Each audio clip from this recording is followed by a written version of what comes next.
Apa hukumnya seorang istri yang berselingkuh minta cerai? Apakah berhak harta gonogini? Gonogini tak ada dalam Islam. Gonogini itu kompilasi hukum Islam Indonesia. Ahli waris, apakah dia mendapatkan? Dia tak dapat harta. Harta suami si istri tak dapat, kecuali kalau mati baru dapat.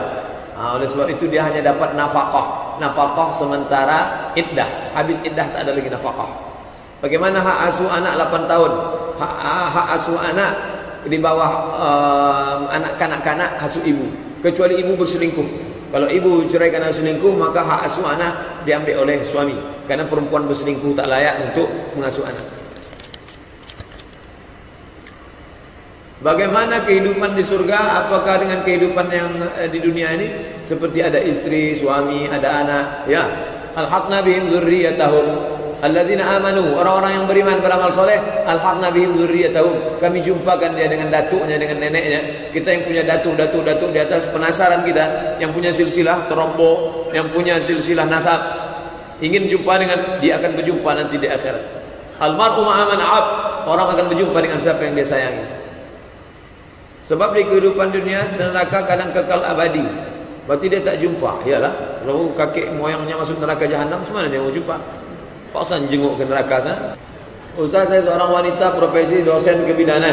Ada beberapa pertanyaan mahasiswa saya bingung jawabnya. Hukum dalam Islam mengenai KB. KB untuk mengatur boleh 2 tahun sekali, 3 tahun sekali, 4 tahun sekali, 5 tahun sekali, boleh. Dalilnya ada azal. Nabi membolehkan azal. Azal, maaf cakap, mengeluarkan sperma di luar kemaluan perempuan. Nabi membiarkan. Itu dalil azal, menunjukkan bahawa KB temporer, 2 tahun sekali, 3 tahun sekali baru hamil boleh.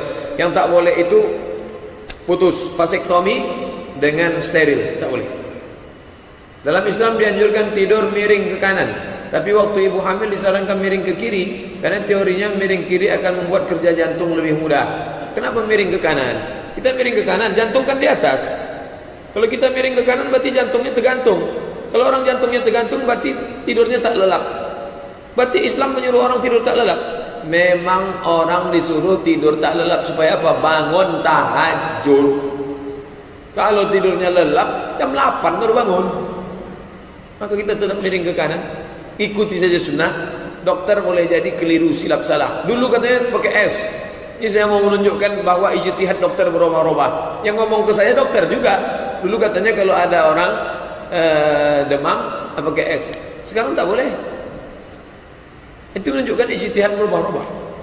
Pakai ajaran Islam yang datang dari Allah Subhanahu wa taala. Tak mungkin salah.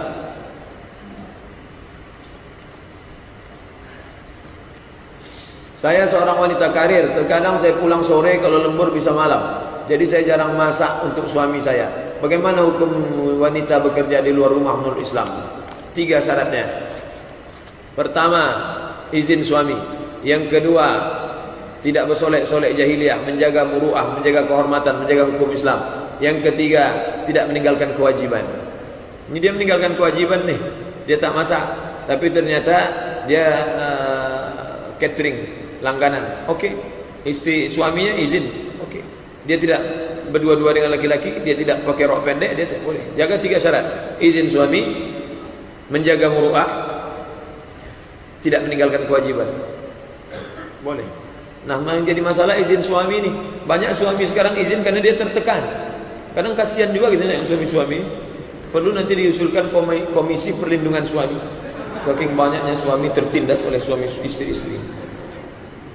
Bagaimana hukumnya solat dilakukan perempuan dan laki-laki, 2 orang yang bukan mahram secara berjamaah dengan kondisi suatu tempat yang tertutup sepi, fitnah? Tak boleh. Ini namanya pacaran syariah. Tak boleh. La talbisul haqqa bil batil. Jangan kau campur hak yang batil. Ini banyak artis-artis pergi umrah sama pacar, itu ditontonkan, anak-anak kita menengok. Saking banyaknya yang batil sampai orang tak tahu lagi mana yang hak. Berhentilah melakukan perbuatan maksiat ini. Istri saya mau tanya, dia lihat baca di Facebook katanya masak ngurus rumah itu kewajiban suami. Jadi saya jawab, kapan saya cari nafkahnya? Oh, ini ibu ni korban hadis palsu. Saya pun dapat kiriman. Suami yang menemani, oh pintar anak ustaz. Suami yang menemani istrinya belanja, pahalanya lebih daripada iktikaf. Itu yang membuat itu orang hadis palsu. Jangan lagi mengamalkan. Lalu masalah ini suami menolong, ya. Mana dalil bahwa yang bekerja itu istri? Fatimah datang menjumpai Nabi SAW, minta budak, hamba sahaya, pembantu. Ya ayahanda, engkau kan baru dapat harta rampasan perang, tolonglah kasih pembantu.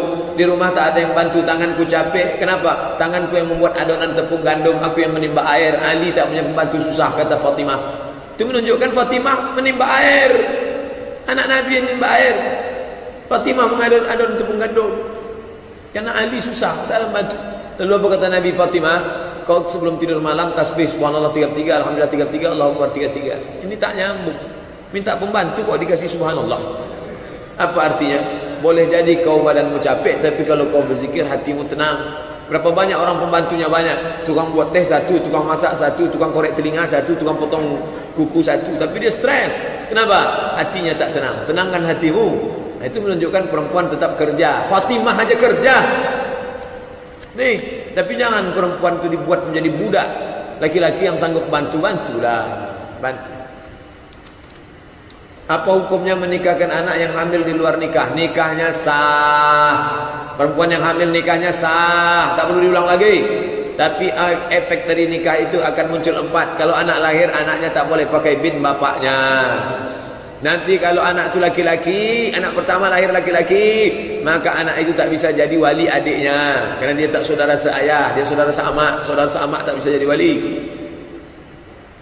Kalau anak itu mati, bapak itu mati, mereka tak saling mendapat warisan, karena tak ada hubungan nasab. Kalau anak itu perempuan, nanti pas mau nikah walinya, bapak itu tak bisa jadi wali. Walinya siapa? Wali hakim. Fasultan waliun man la waliyalaha. Walinya Pak Kuah, dia tak bisa jadi wali.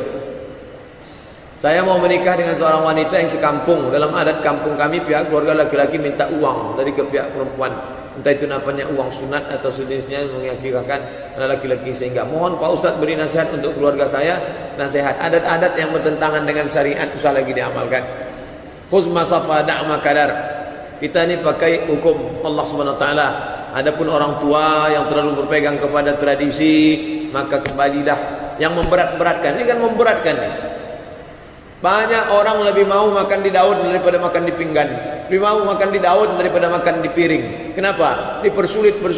Kalau nikah dipersulit, maka zina dipermudah. Itu sudah hukum sebab akibat. Persulitlah nikah, maka zina akan dipermudah. Hotel segala macam. Pernikahan pertama saya 3 tahun 8 bulan. Kemudian setelah itu saya menjanda, menikah kembali berjalan 12 bulan. Belum dikaruniai anak. Kata dokter saya terkena hidrosalping, sulit hamil. Berikan saya hadis untuk menjawab pertanyaan orang-orang sedang saat ini bertanya, air mata terjatuh duluan. Jangan kita tanya orang udah punya anak atau belum. Saya sampai hari ini belum pernah nanya orang udah punya anak apa belum. Kenapa begitu? Karena saya dulu kalau ditanya orang sakit hati saya. Maka sampai sekarang saya. Oleh sebab itu maka sama dengan menanya sudah mati itu belum. Anak adalah rezeki titipan dari Allah Subhanahu wa taala. Kadang orang ni enak aja ngomong, dia tak tahu hati kawan sudah hancur berkeping macam kaca jatuh ke batu. Jika saya mengangkat anak, apakah doanya sampai kelak untuk saya? Jangankan doa anak angkat ibu, doa saya sampai sama ibu. Mana dalilnya? Kita kalau lewat makam, Allahumma assalamualaikum ya ala diyar minal mu'minin wa inna insyaallah bikum lahiqun alhamdulillah mustaqdimin wal mustakhirin nasallallahu wa lakumul afiyah. Doa sampai. Lalu apa makna kalau orang mati amalnya putus tinggal 3? Waladun solihun, itu maknanya bukan hanya doa anak saja yang sampai. Amalmu dulu hilang, tapi ada amalmu 3 tetap sampai.